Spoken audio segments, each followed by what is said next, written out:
kenapa enggak gitu loh, anak-anak Mm-mm. muda kita ikut Mm-mm. sertakan kembali eh, melalui kecintaan sejak dini tentang batik tulis lasem. Nah, caranya gimana? Nanti kita pikirkan lebih jauh lagi. Oke, Mas Ruditan memiliki batik tulis lasem, bisa kok saya desain kemudian itu menjadi satu produk ready to wear gitu. Artinya kami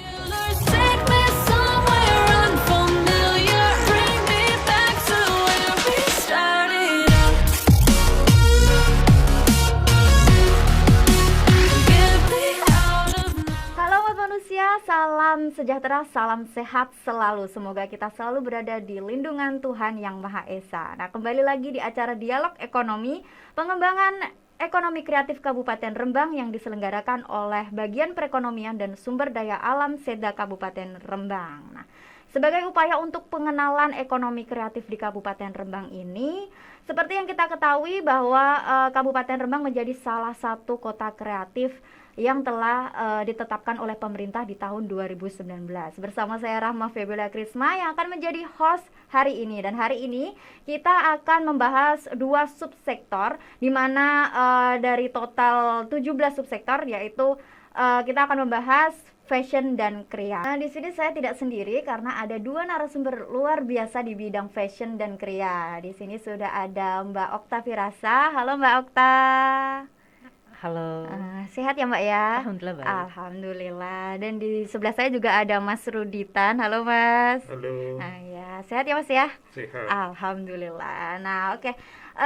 Mbak Okta Firasa ini adalah desainer ekoprint yang terkenal di Rembang, dan juga Mas Ruditan ini juga salah satu pengusaha batik lasem di Rembang ya.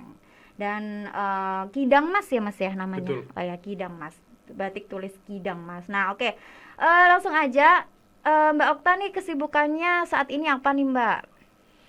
Ia tetap menjalankan sebagai PNS Hmm. dan tetap produktif di masa pandemi ini, harus tetap produktif dengan rajutan dan ekoprint. Rajutan dan ekoprint, luar biasa sekali. Nah, kalau Mas Ruditan sendiri nih, apa kesibukannya saat ini apa nih? Masih tetap sama, jadi sehari-hari masih membuat batik tulis lasem. Oke. Terus yang aku ketahui ini kan Mbak Okta ini kan ada Office Craft ya Mbak ya, punya ekoprint Siap. juga. Nah, aku tuh pengen tahu sih Mbak, apa sih yang mendorong Mbak Okta itu bergelut di dunia fashion ini? Kan berawal memang merajut sebagai hobi. Mm-mm. Nah, dari situ saya sering melakukan fashion show Mm-mm. yang bertemakan rajut, Mm-mm.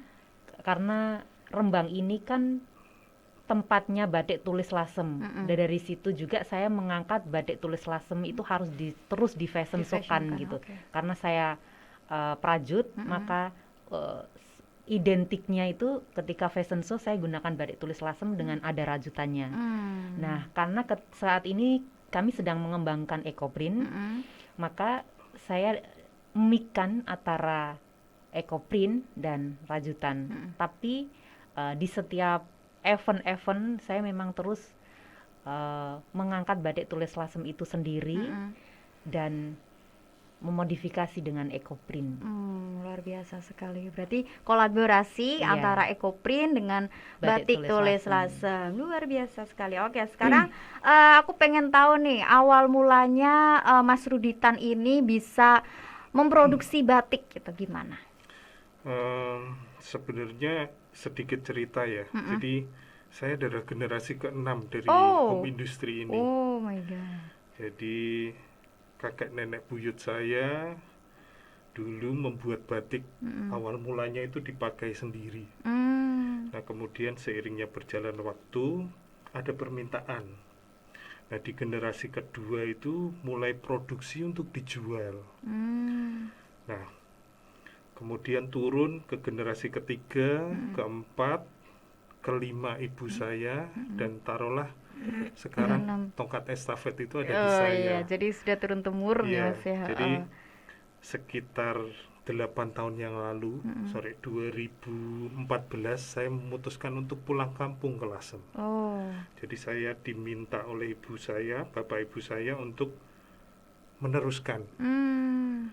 Nah, saya coba tuh, saya pulang Nah, ketika pulang dengan pengetahuan yang minim, karena dari kecil sampai saya terakhir pulang itu tidak tahu menahu sama sekali tentang batik tulis lasem.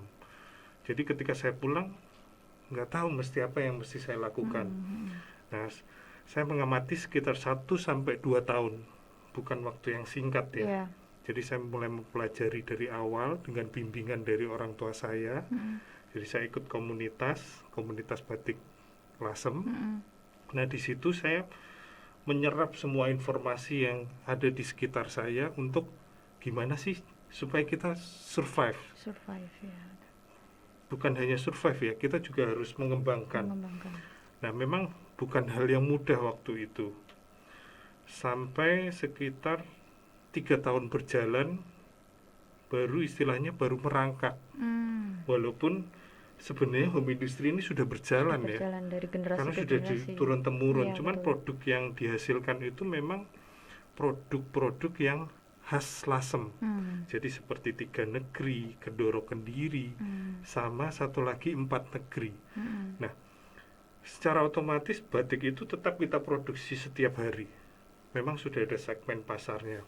Nah, ketika saya pulang, saya ditantang untuk mengembangkan itu.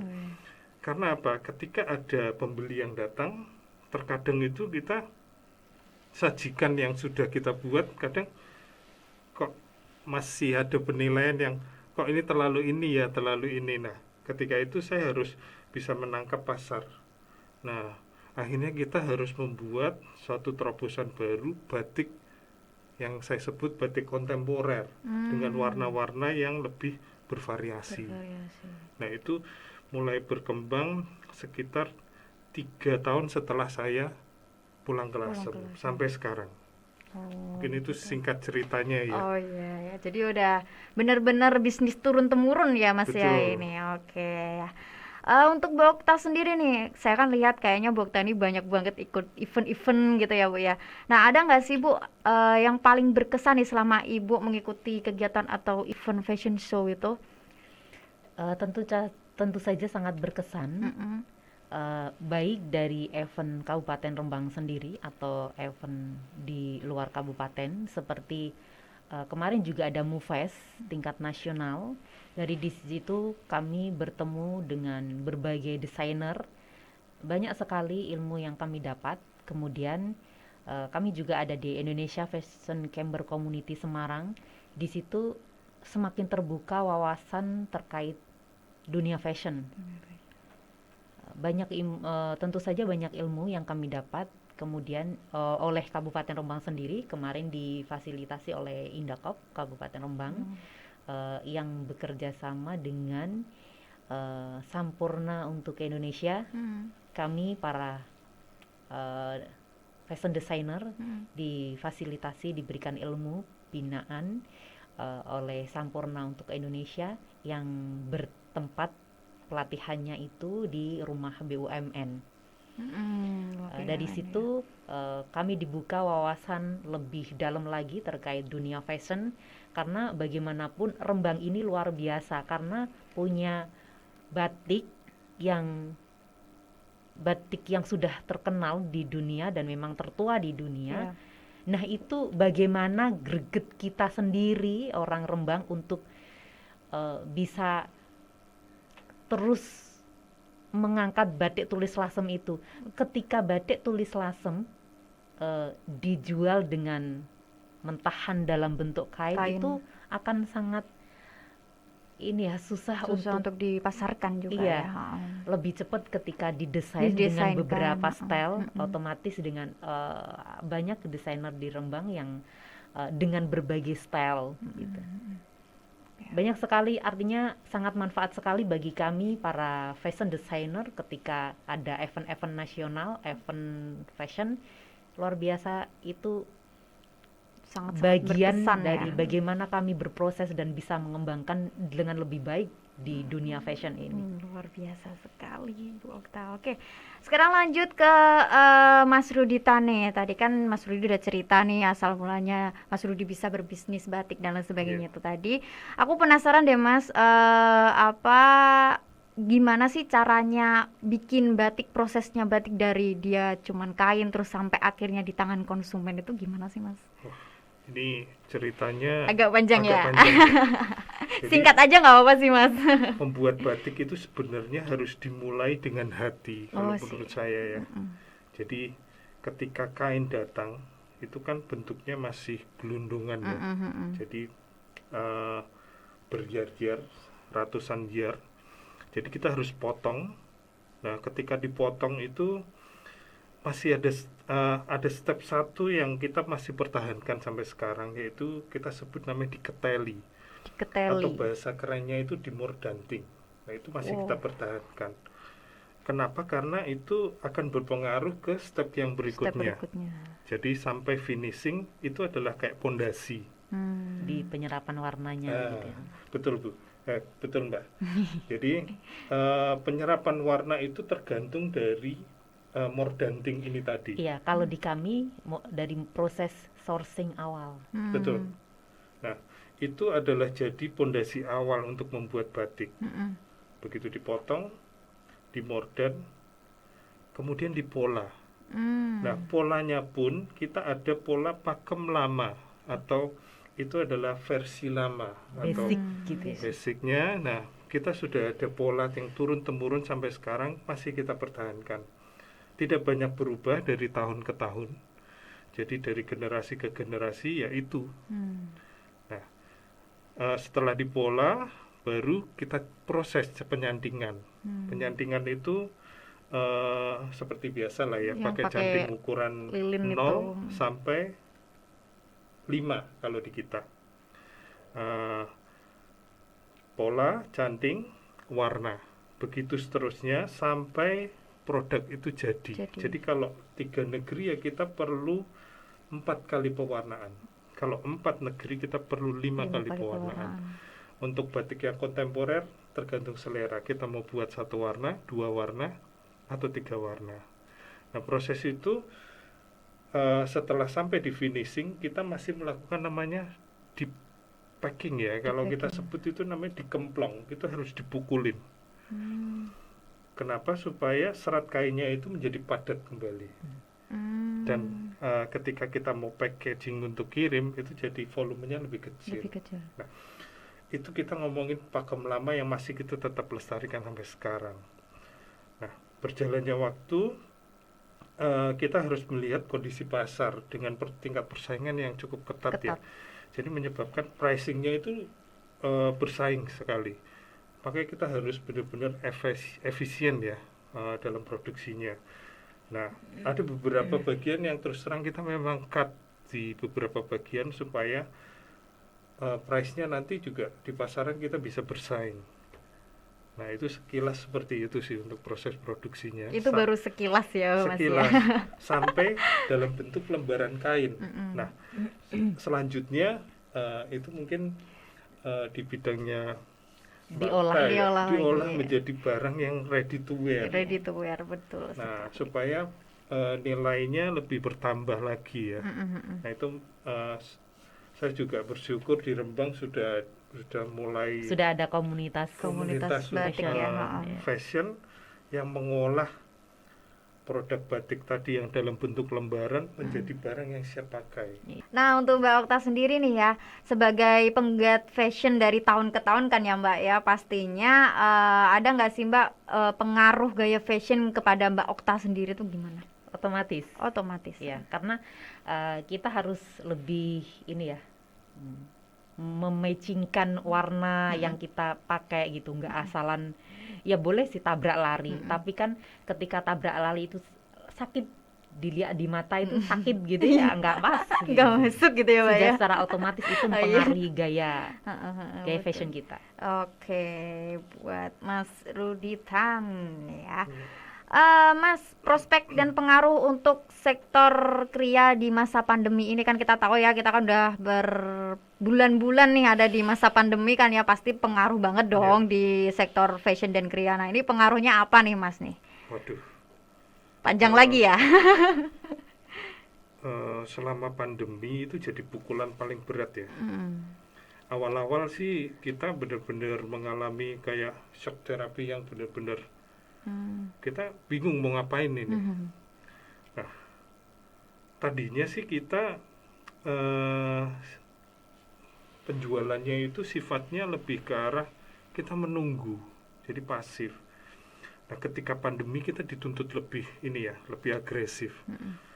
Akhirnya apa? Saya nggak pernah pegang handphone, nggak pernah ketik-ketik di sosial media atau apa.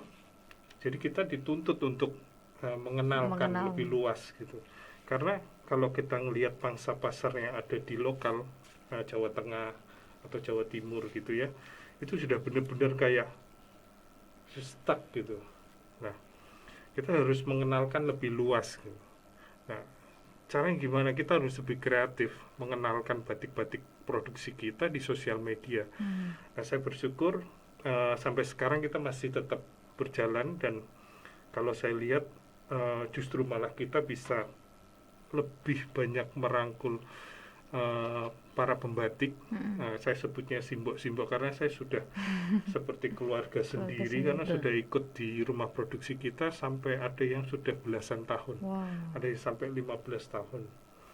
Nah, kita coba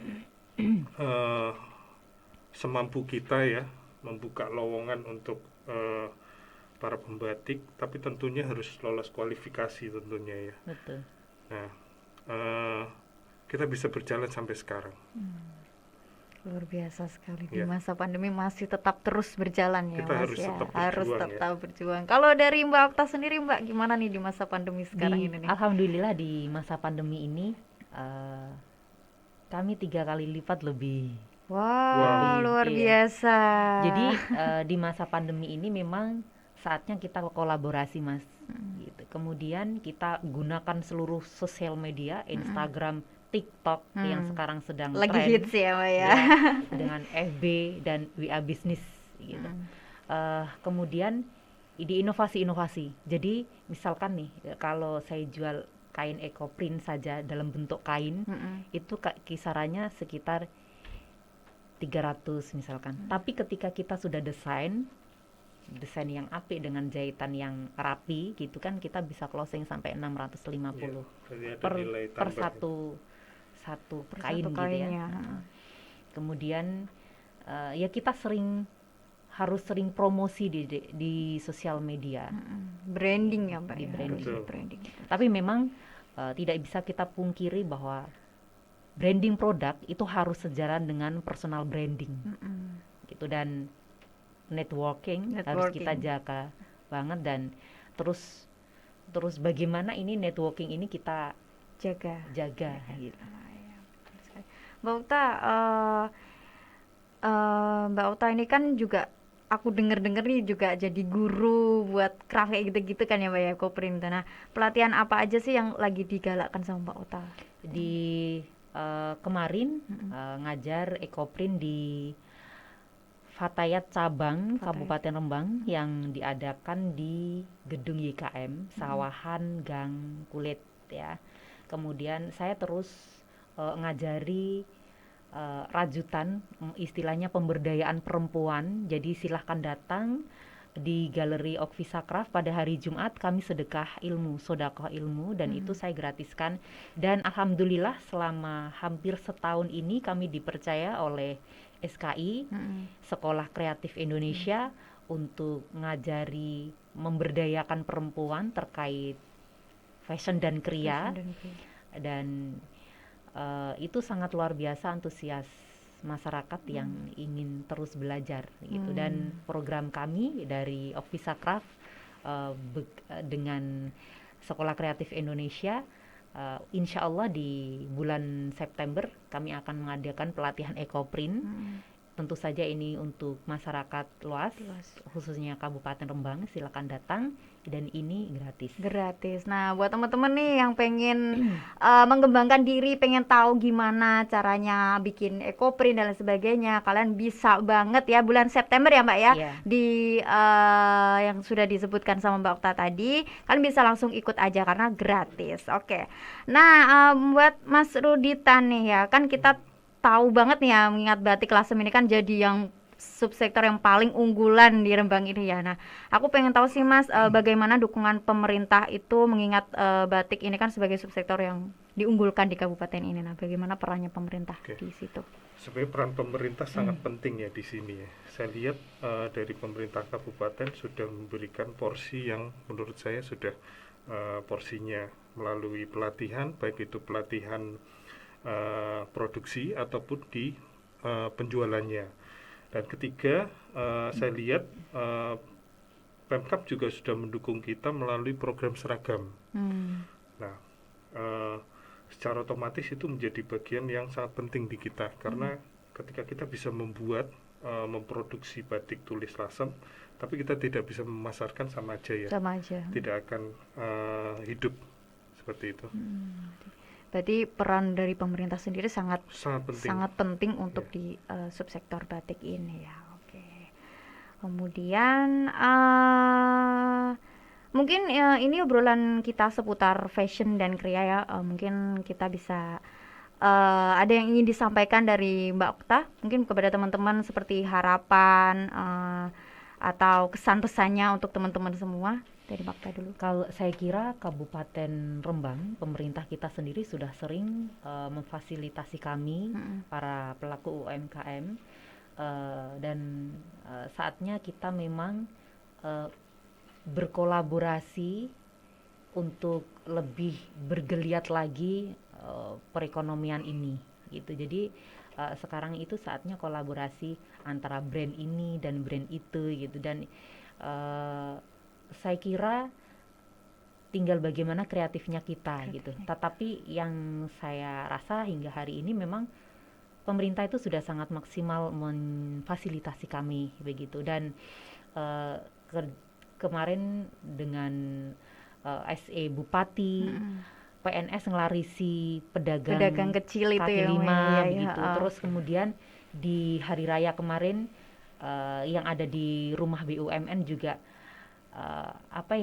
kita kan nggak boleh mudik ya kemarin. Jadi silahkan bisa parcel itu bisa dikirimkan sampai ke luar negeri, maksudnya senasional juga dikirim secara gratis gitu. Dan itu produk-produk sahabat-sahabat UMKM Kabupaten Rembang semua gitu. Sampai ada closingnya hingga 380 juta gitu ya di antara Kabupaten Rembang yang Indakop Forum UMKM Rembang itu bekerja sama dengan rumah BUMN gitu. Jadi sekarang memang saatnya kolaborasi ya, dan harapannya memang kami di dunia fashion ini ayo semakin seperti kami ini kan pengelola ya. Jadi kayak Mas Ruditan memiliki batik tulis lasem, bisa kok saya desain kemudian itu menjadi satu produk ready to wear gitu. Artinya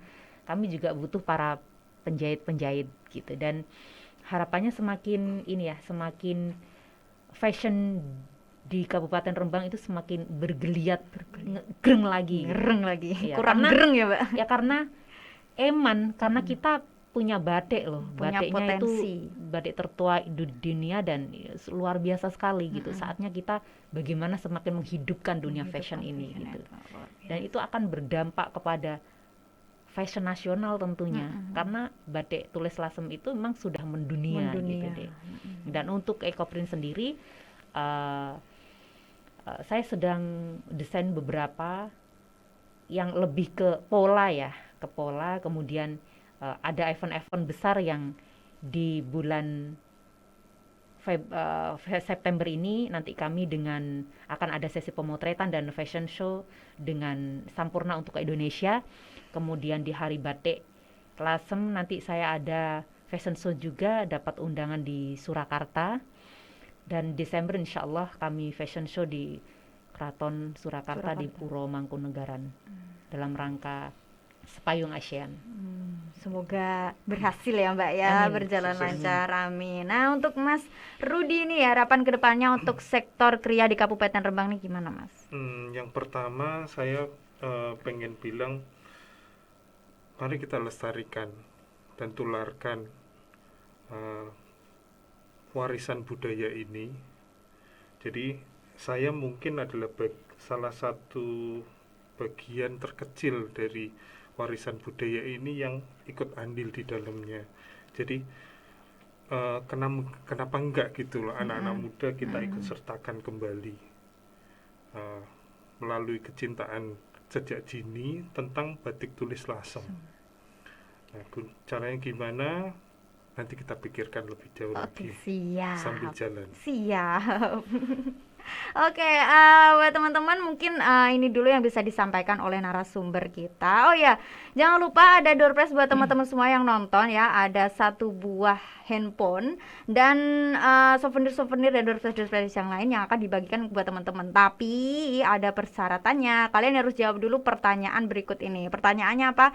Nah, siapa narasumber yang bergelut di bidang fashion dan kriya ini? Nama lengkap ya, nanti jawabannya tulis aja di kolom komentar, terus nanti akan kita undi, oke? Nanti akan dihubungi oleh panitia untuk pemenangnya, oke? Terima kasih untuk kedua narasumber kita, terima kasih Mbak Okta, terima kasih Mas Rudi yang sudah meluangkan waktunya ya untuk acara Dialog Ekonomi ini.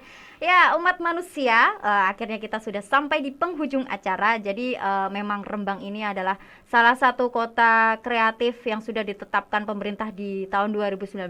Jadi kita nih sebagai masyarakat, sebagai kaum muda, yuk kita ikut serta mengembangkan dan berpartisipasi ya dalam pengembangan ekonomi kreatif ini. Kan sayang loh ya kalau nggak dikembangkan. Aku punya quote nih buat teman-teman ya.